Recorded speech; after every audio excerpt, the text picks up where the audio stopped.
Praise the lord. ప్రభువైన యేసుక్రీస్తు నామంలో విశ్వాసులందరికీ వందనాలు తెలియపరుస్తూ ఉన్నా.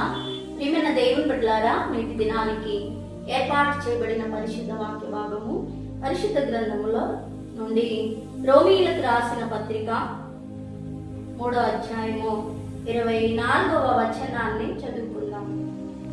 కృప చేతనే క్రీస్తు యేసునందలి విమోచనము ద్వారా ఉచితముగా నీతిమంతులని తీర్చబడుచున్నాము.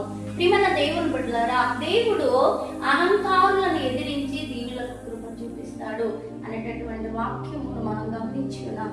అయితే నేటి సమయంలో మరి ఇక్కడ గమనిస్తే కృపలో ఏముంది, దేవుడు అనుగ్రహించిన కృపలో మరి ఏది దాచబడి ఉంది అనేటటువంటి విషయాన్ని గమనిస్తే యేసుక్రీస్తు నందలి విమోచనము ద్వారా మరి ఉచితముగా నీతిమంతులుగా తీర్చబడుతున్నాము. కాబట్టి ప్రియమైన దేవుని బిడ్డ, దేవుని కృప నీకు అనుగ్రహించబడినట్లయితే నువ్వులో నీతి కనపరచబడుతుంది.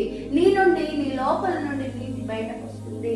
నువ్వు సత్యమునే జరిగిస్తూ ఉంటావు. నువ్వు దేవుని సన్నిధిలో నీతి మంతురాలుగా కనబడతావు. కాబట్టి యేసుక్రీస్తు నందలి యేసుక్రీస్తు రక్తములో కడగబడి అటువంటి బిడ్డలు ఆయనకు స్వారూప్యములోనికి మార్చబడి అట్టి బిడ్డలు నీతిమంతులుగా దేవుని యొక్క కృప ద్వారా యేసుక్రీస్తు నందలి విమోచనము ద్వారా కృప ద్వారా నీతిమంతులుగా తీర్చబడుతూ ఉన్నారు. కాబట్టి ప్రియమైన దేవుని బిడ్డ, ఈరోజు దేవుని సన్నిధిలో నీవు నిశ్చయముగా నీతిమంతుడుగా నీవు ఉండినట్లయితే దేవుని యొక్క కృపను పొంది ఉన్నావు అనే వాస్తవాన్ని గ్రహించాలని ప్రభు పేరట మనవి చేస్తూ ఉన్నాను.